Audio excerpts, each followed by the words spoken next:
If you want to make more on your assignment fees, this episode teaches you that not only through our guest, John, and how he has advanced strategies to get really great deals that are worth more, but even the deals you're doing right now, they just kind of flipped the switch and doubled their assignment fees. So that's why you're going to like this episode. John quit focusing on the formula when he is making his offers. He quits worrying about the repair estimate and the ARV, and he starts getting to the bulk of the conversation of what's important most to the sellers. And that's what I think you're going to like here.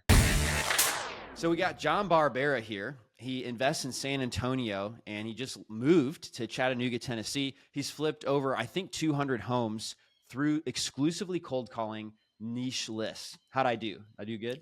Nailed it. What was your first deal, John? Welcome to the show. Thank you, man. Actually, my first deal was pretty terrible. I get to San Antonio. Well, I did. There was one in New York, but that one I don't even count because it was beyond bad. And then it took me months after to get this next one. I get to San Antonio, do pre-foreclosures. I get somebody that wants to sell. They're motivated. Everything's good, but I didn't know what to do. So I was at a networking event. I met this investor who's also a real estate agent. And he's like, "Oh, I will help you." And to me, I was like everybody else, right? You're a licensed agent. You must be trustworthy. That was a hard lesson to learn. And and he's like, yeah, I know how to do foreclosures, this and that. We're looking at 15, 20 grand profit on this one. And dude, at that time I was so broke that, even if we were splitting that, like you're talking about 3 months of bills, 3-4 months of bills. Like it would have been a home run for me. Long story short, we finalized the deal. And he cuts me a check for $100 and says, "Well, better luck next time." What? And dude. I was like, "Oh, okay." He's like, "Yeah, it wasn't the deal that I thought. We didn't even make any money. Oh, I was able to I don't know." He gave me this long story. I didn't know anything about real estate at the time. So like, I didn't know if he was lying or not. Yeah. It's funny how life kind of goes in circles. Now he's out of business. He's doing a job and I have a flourishing company. So I'm like, well, there you go. This is a good time to let everyone know if you're partnering with a deal, use a JV agreement. And we have one for you at DealMachine.com/JV. Anyway, John, how did you end up getting into pre-foreclosures and specifically focusing on that?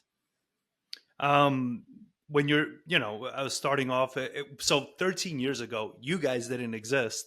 So I didn't have the resources that I needed, to figure out what works, what doesn't work. And I went to a networking event and they just told me, like, you just got to hit pre-foreclosures. That's where the deals are, because it was right after the financial crisis. So foreclosures, especially in San Antonio, there were a lot of them.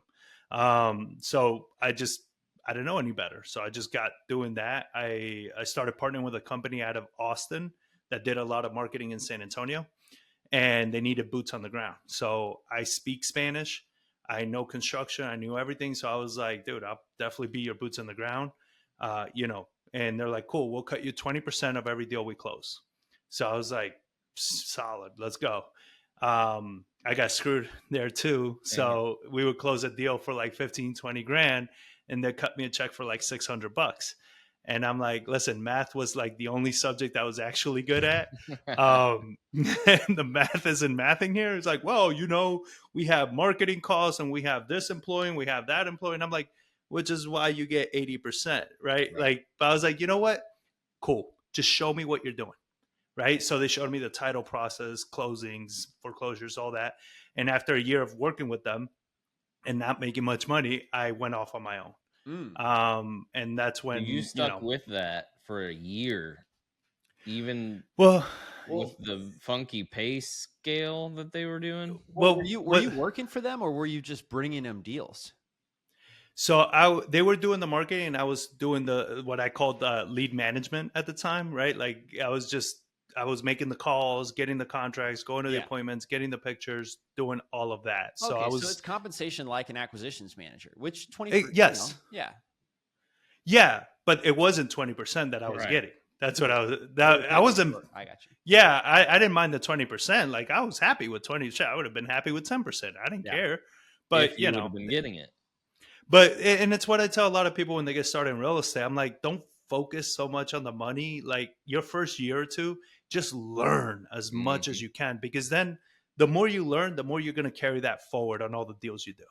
Yeah, here's Right. the thing So, is you can get paid, but if you don't learn anything, your money is going to get spent. Now you're not going to be able to generate new money. But as yeah, long as you can live and then you build your skills can never go away no matter what happens in the market. What if the currency of the US dollar goes to the toilet and the market crashes? Well, like your skills help you yes. pick back up and always move forward, right? So I Yep. love that advice. I did the same. So great. Glad you did that and Yeah. you've done well. Yeah, the best advice I ever got from a mentor of mine. He says, until you're hitting $1 million a year, the only investment you should be making is on yourself. Because like $1 million, honestly, and this is not like bragging or anything, but it's like it's the beginning. $1 million is not like a massive number to hit anymore, right? So it's like the only thing stopping you from hitting that is yourself. You don't know enough, right? So just take all the money you're making, reinvest it in yourself, either through coaches, systems, process, techniques, whatever, right? And get to that level. Then you can start deploying into other assets or whatever you want to do. So I took that to heart, and just been dumping it all in myself. If you're not making $1 million a year, you should invest only in your own skills because it's not Yes. that big of a number to hit in these days terms. So if you're not hitting it, it means you don't know stuff, right? So invest in yourself.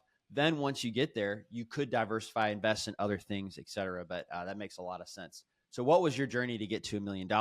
13 years ago, it was a bit harder actually to get that. That was a big number. Well, also when I got started, 5-10 grand on a wholesale deal was, wow.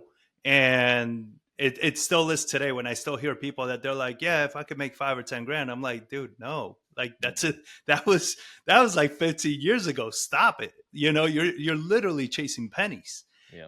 So I Right, tell because people I've been it at, sounds like a big deal, but it does take a lot of marketing, a lot of effort, a lot of yes, conversations. Let's just break it down here. So yeah, it might take 5,000 cold calls, I'm guessing, to get somebody who's actually a hot lead. And then it might take 5 hot leads for you to be able to close it, find a buyer, make that commission, right? So is that kind of yeah. what you're thinking, or how did your numbers Yeah, and compare?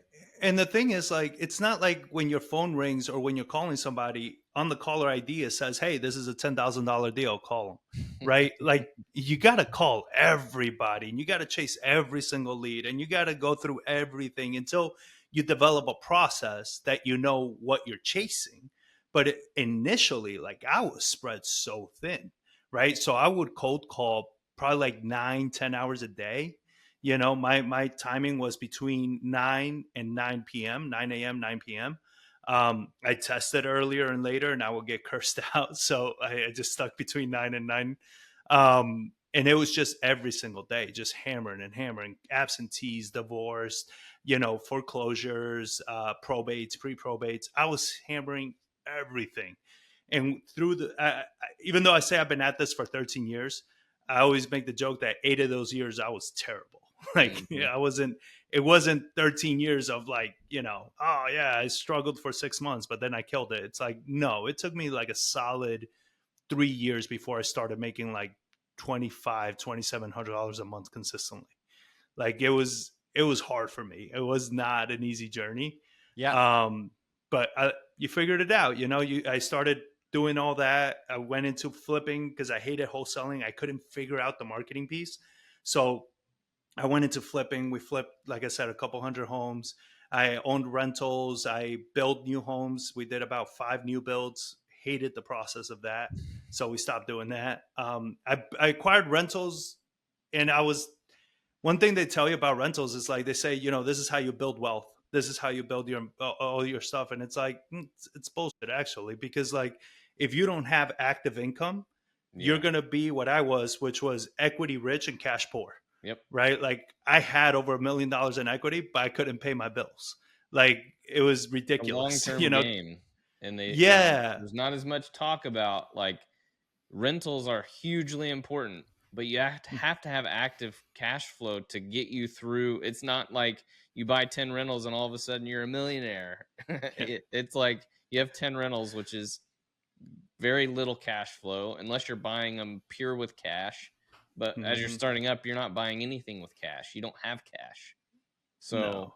yeah, it is a long-term game. It's set it and forget it. Ryan went through a period where he also increased his assignment fees, right? You were Hmm. doing a Yeah. lot of $5,000 assignment fees. What did you do to increase those, Ryan? I increased them. Yeah, it was a lack of knowledge. I didn't know. What Just do you like mean? you How were did you just saying, increase John, them? I didn't know that 5 was 15 years ago.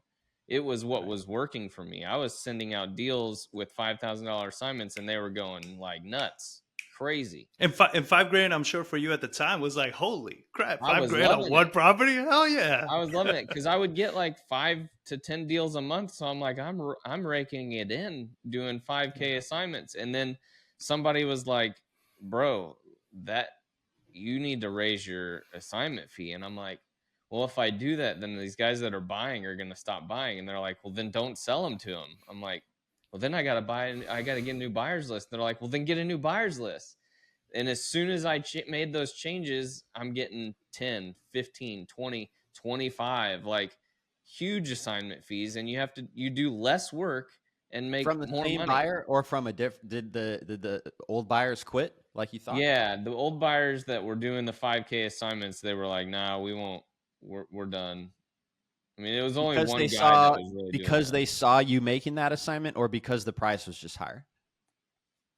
You could say you could say it was because the price is higher, but it was because it was a 10. They saw what I was making, and they're like, Oh, okay. "No, we're not going to do that." Yeah, so John, how did you do that as well? Did you just decide, "Oh, I'm just gonna charge $5,000 more," or what did you do? So it was a little bit more, there was a little bit more of a process to it. What I stopped doing was doing ARV repairs and the formulas, because that is just, I learned after a while that that's just nonsense. Like that was something that worked like 15 years ago, but like ARV is an opinion and so are repairs. Yeah. And if Yeah. I put my opinion on it, I'm capping myself. Right. So because I'm very conservative with how I buy properties, Correct. like I run conservative ARVs, my repairs. There's different levels of rehabs that I like to do to properties, especially if they're my rentals. So like people always criticize my rentals because I do a full rehab on my rentals, but then I get to hold them for 10 years and not have to do anything to them. So Right. I prefer that model. Right. Other people do the bare essential just to get it rented, but then you always have repairs and issues that come up. So it's a different strategy. So when I got rid of ARVs and repairs, what I started looking at was, if I was to take this house in its current condition, drop it on the MLS, what would I price it for? So that as is value is essentially what the buyers I look for are buying at, because they're either buying off the MLS or other wholesalers, and those are the values. Yep. So then I combine that with months of inventory. So if I'm in a market that has low months of inventory, it's a very competitive market. So I'll be closer to that as is value. If I'm in a market like San Antonio that we're like 6 months of inventory now, I will take, let's say the as is value is 150, I will push it to my buyers for maybe like 140, at a discount from what it would list for. And then from there, I subtract my wholesale fee, which is at this point between 60, 65 grand. And I'll start my negotiations below that number. So that is all the formula I do. It's very basic, but much like we talked about, David, yesterday on the training, it's outcome based offers. So my negotiations with the seller is completely different. So that's how our margins are much higher on our wholesales and our flips as well. So there's no 70% formulas or nothing that we use. Those were hurting our profits. Got So it. you changed your negotiation strategy to help you increase your assignment fee. Yes. Give us a couple snippets of what changes in your negotiation strategy you implemented. So we don't go based on numbers, right? So a lot of people, when they go submit an offer to a seller, they're doing ARV minus repairs, blah, blah, blah. And you come up with a number like everybody else comes up with. What I do that's different, or I think it's different, I'm sure other people do it too, is I'm figuring out what the seller's going through. Like, where's the pain? What do they need? What is it that you need right now to walk away and be able to be good? Right. Mm-hmm. And a lot of times it's not that big number we all think about. So it's 20 grand, 30 grand in their pocket is more than enough, plus solving all these problems. Mm-hmm. But that's how I present my offer. So it's like, hey, listen, we're definitely going to be able to get this done for you. We're going to take care of this situation. I'm going to be able to solve, A, B, C, and D, all the problems you're having, which is going to help you avoid all these pains that you're trying to avoid. And I can even put an extra $30,000 in your pocket. What this does for the seller is they don't have to run numbers in their head. They know exactly what they're getting. Yep. And they're like, 30 grand. Yeah, that's Yep. tremendous. That's exactly what I need. But if I was to tell that person that I'm going to give you 150, 150 grand, they're probably gonna be like, well, I don't know. Is that going to solve all my problems because I have this? Like now they're having to think through it. Yeah. I don't want them thinking, Yeah. right? Because they don't do this every day like I do. They don't know what closing costs are. They don't know what all this thing is. In their head, things are just so much more. They're so scared, so overwhelmed. So we bypass that process and make it simple. Yeah. And when they can see clearly what they're walking away with, and it's clearly going to solve their problems, they accept, prices that our wholesale fees become tremendous. And this is in San Antonio where the median is about 300. In Nashville where the median is closer to like 600, your base wholesale fee is probably like 80, 90 grand. So understand that you're negotiating with them based on their needs, but you still have to know that the deal's going to work out. So what do you mean you don't use formulas? You've got to at some point have a rough formula going in your head to know if this deal could work out or not. Yeah, so it starts with how we pull our lists. So our lists have to have a decent amount of equity already kind of built into them, that we already know that 8 out of 10, these are going to be deals unless they did some reverse mortgage or refi or some nonsense that screws it up. And then what the numbers that we run is pretty much like I told you, what's the as-is value of this property right now, which I already know before I go to the property. I already know what the as-is value. So if I go to the property and I'm like, all right, as-is on this property is like 150. So how do you calculate that? Yeah. It's pretty much, I look at, when I'm looking at like comps, I'm looking at what are houses selling in the worst condition in this area. But a lot of times houses in the worst condition don't sell on the market, right? They're off market. Correct. Which is, you're going to have to make adjustments for those numbers. But typically, so right now, like in San Antonio, if you were doing properties on the west side, on the south side, 10 years ago, you weren't finding comps. Like there was just no comps because nobody was selling houses under 100 grand on the MLS.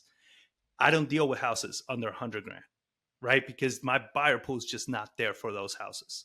There's a lot of the owner finance strategy and stuff like that, but I just don't like messing with it. I'm not going to get $100,000 spread on a $50,000 home, right? So what the properties we target, they do have comps because we're targeting properties in areas that are in high demand. Because they're in high demand, there's high comparables. And we look at active properties because if we take this property and put it on the market, it's going to compete with all the active houses. It's not going to compete with the sold houses. Those are gone, right? So it's going to compete with whatever property is currently active in its current condition, right? So we look at those numbers, we get more or less a range. It's like, all right, if it's fully fixed up, it's worth 300. And if it's just move-in ready, 1980s, everything, it's going to be 160. Okay, so we have that range. And if this house is worse than this, then we got to be well below the 160, right? So it's given us a range, but we build our margins by solving their problems, right? Yeah, so that's totally where get we that. get our margin. Yeah, so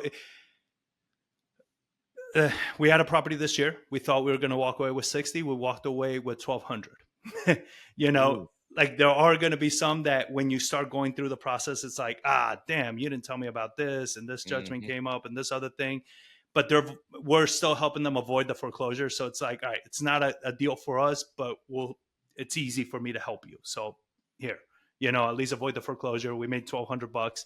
So you're going to get some that are not going to be great deals, but 90% of them or more than that are going to be good deals. What's the contract to close timeline on foreclosures or pre-foreclosures? How long does that take? So it depends on how messy the situation is. What I like about pre-foreclosures in Texas is the first Tuesday of every month is auction day. So there's like a time limit on that, right? So we got to get it done usually before then. But if they contact us the week before the auction and it's not like a home run deal, then we got to either start looking for TRO, some way to delay this.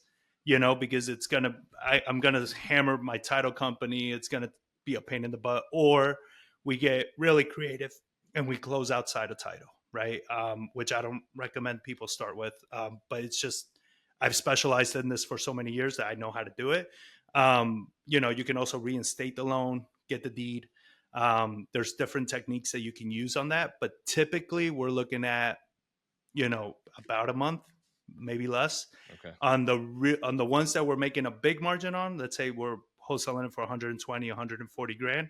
Those average about like 3 months, because we're probably cleaning more stuff out of those But the margin's title bigger, issues. so it's Yes. worth the extra amount of time. John, do you underwrite all the deals yourself? No, we don't. So do you have guidelines in place for your team, like a SOP for your team? Yeah, so we do for the most part. What we look for is like, for example, with the foreclosures, we're looking at foreclosures that are 10 years deed of trust, institutional lenders, and the loan amount, the original loan amount, is at least 50% from what the current median is in the area. That way, like, we make sure that it didn't go up too high, because if it's worth 600 grand in San Antonio, it's like our buyer pool is really low. It's not where the demand is. Right. So it's too expensive for San Antonio because the median home price in San Antonio is probably 250. yeah, it's closer to 300. It's like 290 something right now. Yeah. We were higher than that like 2 years ago. We were at like 325. We got the highs, and then it started just coming down like most of Texas. So we go after those, and then we go another filter we use is deceased owner. So we make sure the person's getting foreclosed on is deceased. So then we're talking to the heirs, and the heirs, we don't want to deal with more than like 6 heirs, because then we've done ones where it's like 24 heirs, and oh boy, I mean, that was a hell of a process. We did make 140 on it, but it was still a hell of a process to go after. So we kind of cap it at like 6 heirs, unless it's going to be like a killer home run deal. Then we'll entertain the other ones. But 6 heirs is typically where it's like, it's still manageable. You can get everybody on board. You can solve these issues. You're going to be out of pocket very little potentially with those properties. So, it's worth the risk. Got it. So do you have to get in touch with all 6 of those heirs? How do you do that? Yeah, but we start with whoever answers first, and we'll buy partial interest. So if we get one of the heirs, like what typically happens is we get an heir on the phone, and they're like it happened recently, right? She's like, "Oh, I don't want anything to do with those people in that house and this and that." Like, we get it, but you own 25%. I'm like, if you want, we can take your spot, right? Yeah. We can just get your interest. You sign over these documents, we'll take your spot and everything, and then we'll go, Right. yes, please, where do I sign? Yeah. She didn't even want money. She just Yeah. wanted to be out. So The other sibling, Yeah. So let's say the house, as you could tell, is worth $150,000 and she owns 1/6 of it. What are you offering for partial interest? I guess for her, she doesn't really want the money, so you can offer whatever you want, right? yeah, we start as little as possible. So typical is like $500. Yeah, for partial interest in that property. Right. Okay. Because Yeah. if they want more, what we'll do is we'll offer you 500 now, and maybe 5 grand or 10 grand at closing, right? Once we solve the issue, because there is always a risk that it doesn't go through, right? Because we start digging in, and there's these massive judgments or liens or something that can't be negotiated, and kills the profit in the deal, Yeah. right? So there But isn't you can anything to negotiate give. a lot of those, right? Which I'm sure you Yeah. do. All right. So what happens if you can't get in touch with the other 5 people? You own 1/6 of this property that you really can't do anything with, right? You can't, but if it gets foreclosed on and you filed your documents correctly, you can go for the excess proceeds after auction. So as long as the property sells for more than what is owed, there's going to be excess proceeds at the county, and we're entitled to a 6th. It's likely that would happen because you filtered it from the beginning that it only has a loan of 50% what the median home price is. So, but does that usually happen? Do they usually go through foreclosure, or do you usually organize the rest of the heirs? Yeah, typically we're organizing the rest of the heirs. We've done excess proceeds like, I don't know, 2, maybe 3 times. It hasn't happened all that frequent. Uh, but like the majority of the time, we are getting a hold of all the heirs because there's usually one that knows the other, and they know who, or at least they can point us in the right directions. And we use a lot of enough systems and services that can help us get there, and find these people. And what the good part is, like, unless they really hate each other or the Right. person that died, like, you can incentivize them with a couple $100 to just answer the phone. So Yeah. what's your conversation with them? Are you saying, hey, I just want to introduce myself. I own part of your property now. And we got to decide We what to don't do. bring that up.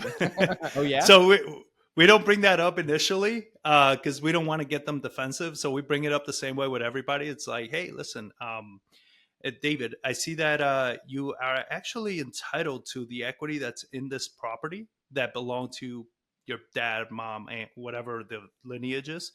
Um, and it's getting ready to get foreclosed on. Were you guys interested in getting that money, or are you just kind of going to let the bank take it? And they're like, well, no, I mean, how much money are we talking about? We're not sure. And then we start kind of like digging in and just connecting with them. Once we do, it's like, well, I mean, it seems like it'll be a messy situation for you. Yeah, I don't know if I want to even go through that. Well, what if we just take your spot? I'll give you, $500 right now. So whether this works out or not, you walk away with $500, and we get to get in there, dig through, start talking to everybody else, see what we can get out. And if we can make something better, and there's more spread in there, then you get the difference. And they're like, no, I'll take the 500. He's like, that's it. So then we buy their, we essentially close on it, What does that on contract their look like interest. when you're buying a part of their ownership, or fully their It, ownership, but part of the property's ownership? Yeah, it's a custom contract that we had our attorney draft up that needs notary everything, because you're essentially taking a partial deed of the property. So it's just it's a contract that we had our attorney draft up. Mm, I don't honestly know like the legal lingo of it because yeah. I don't really care. Yeah. That's what I need. Yep. So, yeah, in most cases, are you just buying everyone out for $500? It depends. Yeah, some people we start with the 500. Every now and then you'll get somebody that's just really needs a little bit extra. We've gone up to like 2,500. Um, Sometimes you get the siblings that they all come together, they strategize with each other, and then it's like, all right, everybody wants $5,000 a piece. So now we start. Now it's when we start the real pain point. It's like, look, I would love to give each of you $5,000, but at $5,000, I can't get this done. So it's either you take the 2,500 or you get nothing. I mean, I don't know which is better for you guys. To me, 2,500 for a signature. I mean, my signature is not worth that much, right? Like I don't know about you guys. And they're like, well, yeah, I guess you're right. Because at that point, nobody else is really approaching them with our solutions because they don't know how to do the things that we know. So it's really, it's either you take the 2,500 or you get absolutely nothing. Right. So then once you own all six parts of the ownership, do you try to wholesale it before the foreclosure happens, or what do you do? Do you pay off the loan, or what do you do? It depends. Yeah, sometimes we've also just filed a TRO just to extend it, and we throw it on the MLS because we own the property now. What does the TRO mean? Temporary restraining order. How does that So work? you get an attorney. You get an attorney to file this with the foreclosing attorney. So it pretty much we're pretty much suing them to stop the foreclosure. Right. So it creates enough of a holdup that can buy you an extra month or two. Oh, I didn't know you could do that. Yeah. And they range between 1,500 and 2,500, depending on your attorney. On what grounds? I mean, they already have not received payment for their property for a while. So what grounds would they actually halt? It's just a restraining order. It's temporary. That's why it's temporary restraining and you order. File one no matter if you don't have a cost. Now, so this was new to us. Recently, one of the judges, we went to file TRO, our attorney went to file, and the judge like, nope. We're like, what do you mean no? We've never had a no before, right? And it was the way the TRO was drafted that they didn't like it. So our attorney made an adjustment to it, and then it got accepted again. So what was typically? I can't. I'm trying to remember right now. I just can't remember what it was. Something silly. It was something the way the TRO was written up that it kind of showed that we just wanted a delay, but we didn't need one in a way. So it messed it up that way. As soon as if I remember what it was, I'll let you know what the objection was. But it was something silly. It was really silly. It was just a modification to the TRO document. You can also the owner can do a bankruptcy. You can file for bankruptcy. You can delay it that way. If you are at least 2 weeks before the auction, But we you're send the owner. You're not contract. going to file bankruptcy. No. Yeah. It's just different delay tactics for foreclosures too. Hmm. But yeah, I mean, we can also send a contract that we have a buyer lined up, but they need an extra week to close. So sometimes the bank, if you do it early enough, they'll extend the foreclosure. But this is why, like, I tell people, like, But it has to be a real buyer, because the short sale queen faked all these things. Remember, you heard about that, right? She was in San Antonio too, or Texas somewhere. Dallas, I think. What was she doing that was a problem here? Because it's important, right? It's important to do it the right way. Well, she was falsifying a lot of documents. Like she was using the excuse, "Oh, I have a buyer. We just need another week." But the buyer was fake, or the earnest money from the buyer was fake, right? Something like that. She was doing a lot of illegal stuff, and especially with short sales. Like, she was falsifying a lot of documents. And I think at some point she was even doing short sales on behalf of people that that weren't alive anymore. What's the difference between a short sale and getting foreclosed on? The bank, I guess a short sale happened. What is the difference? So a short sale is you're negotiating with the bank to sell for less than what is owed. So a short sale gets done when, you owe 200, but nobody wants to pay more than 150 for this house because it needs more work. It's not worth it. So now you negotiate with the bank for them to allow you to sell it short of what is owed. So the original owner has to do that, right? If they've died, they can't do that. Supposedly. Unless you have people like her that can falsify documents like they're still alive. Yeah. It was definitely mortgage fraud for false documents. I recall that. Yeah, I know it was a few different counts. And it's it's the issue with real estate, man. Like, we learned so many techniques and strategies that it's like, if you wanted to be a scumbag, it's not hard to do it. And that's why, like, I don't teach people these strategies that don't have, like, at least a moral compass, because it's like, you can take advantage of people. You say the right things, you scare the crap out of them. There's an attorney in San Antonio that does this. He scares the crap out of sellers all the time, and because he's an attorney, they trust him, and he's snatching up properties left and right, scaring the crap out of them, so it's all these things that, like, you can do it. Doesn't mean you should do it. So with foreclosures, like, I have some people that come and they're like, "Hey, I want to learn how you do foreclosures." Like, well, what's your experience? Oh, I've never done real estate. I'm like, you shouldn't start with this because, like, that's more because you're messing with people's lives, man. Like, somebody that's in foreclosure and they're scared of getting their credit destroyed and stuff like that. Like, you're telling them, yeah, I can help, I can all this, and then last minute you back out because you don't know what the heck you're doing. Like, that's messed up. Problem. That's so messed up. So it's like, no, man, like, take it serious. We're not here to steal people's houses, like, we're here to help them too. So let's be a little bit more cautious with the deals that we do. So I don't teach a lot of these strategies to people that don't have at least a few years in it. They have reserves. They know what they're doing. They have some capital. It's like, all right, now you can handle these strategies. It's not for somebody that's flat broke and never done a deal. And it's like, I'm going to do a foreclosure. I'm like, you think you are, Well, unfortunately, we're kind of at our time. I was wondering, where can we send people? I know Jonathan Barbera on Instagram, right, is what they could search. What's your handle, exact name? Just John Barbera with no H, just Jon. Yeah, no H. Jon Barbera. You'll see the bald head. And yeah, you DM me there. Pretty much just anywhere on social media. I'm kind of everywhere there. But it's the most direct route. And show us that Argentinian drink you're drinking here. That would be very interesting to see again. It's mate. So it's just herbs. It's hot water. There's some what they call yerba. You can get that at Amazon. This I got all when I was in Argentina. So, as you can see, like, it's so supposed to be sugar and yerba, but I don't eat sugar. I don't consume sugar. No, so they're both just two varieties of herbs that I just mix, and you kind of just sip this throughout the whole day. It's a staple of Argentina. So Yeah, it if you looks ever go really down there, cool, you'll too. see them. Yeah. So, well, thank you for the cultural instruction. That was super interesting. And thank you again for sharing so much on this podcast. Everybody, go check out Jonathan. And thank you again for your time. I appreciate it. Thank you, guys. It's a pleasure.